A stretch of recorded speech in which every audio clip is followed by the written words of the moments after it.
விருதுநகர் மாவட்டத்தில் ராட்டினத்திலிருந்து இளம்பெண் கீழே விழுந்த சம்பவம் பெரும் அதிர்ச்சியை ஏற்படுத்தியுள்ளது. சுற்றிக்கொண்டு ராட்டினத்தில் இருந்த அந்த பெண் கீழே விழுந்துள்ளார். இதனால் அவருக்கு பலத்த காயம் ஏற்பட்டு மருத்துவமனையில் சிகிச்சை பெற்று வருகிறார். தமிழகத்தில் கோடை விடுமுறை தொடங்கியுள்ளது.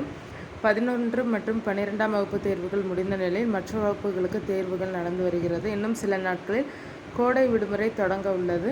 இதனால் பல்வேறு மாவட்டங்களில் பொருட்காட்சிகள் நடத்தப்பட்டு வருகிறது. அரசு மற்றும் தனியார் சார்பில் பொருட்காட்சிகள் நடத்தப்பட்டு வருகிறது. இதனால் காலை முதல் மாலை வரை மக்கள் இந்த பொருட்காட்சிகளை காண குவிந்துள்ளனர். இந்த நிலையில் பொருட்காட்சியில் ஒரு அதிர்ச்சியூட்டும் சம்பவம் நடந்துள்ளது.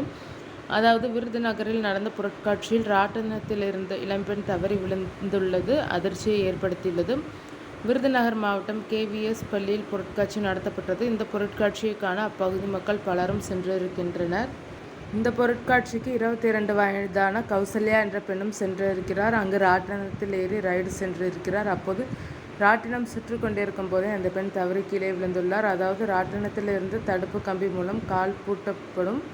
ஆனால் அப்போது கௌசல்யா அமர்ந்திருந்த பகுதியில் பூட்டு இருந்தும் சரியாக பூட்டாததால் அவர் கீழே விழுந்துள்ளதாக தெரிகிறது. இதனை அடுத்து உடனே ராட்டினம் நிறுத்தப்பட்டது. கீழே விழுந்த கௌசல்யாவுக்கு பலத்த காயம் ஏற்பட்டிருக்கிறது. இது குறித்து உடனே ஆம்புலன்ஸ் கலைக்கப்பட்டது. இதனை அடுத்து சம்பவ இடத்திற்கு வந்த ஆம்புலன்ஸ் உடனே கௌசல்யாவை ஏற்றிக்கொண்டு தனியார் மருத்துவமனைக்கு கொண்டு சென்றது. அங்கு இளம்பெண் கௌசல்யாவுக்கு தீவிர சிகிச்சை அளிக்கப்பட்டு வருகிறது. இந்த விபத்து போலீசார் விசாரித்து வருகின்றனர். இந்த சம்பவத்தின் வீடியோ சமூக வலைதளத்தில் வெளியாகி வேகமாக பரவி வருகிறது. இதன் அடிப்படையில் விசாரித்து வருகின்றனர். அண்மையில் கூட டெல்லியில் பொழுதுபோக்கு பூங்காவில் ரோலர் கோஸ்டரில் இருந்து இளம்பெண் கீழே விழுந்து உயிரிழந்துள்ளார். ரோலர் கோஸ்டரில் இருந்து தடுப்பு கம்பி உடைந்ததால் அதிலிருந்து அவர் கீழே விழுந்து உயிரிழந்துள்ளார். அவர் 26 வயதான பிரியங்கா என்று அடையாளம் காணப்பட்டுள்ளது.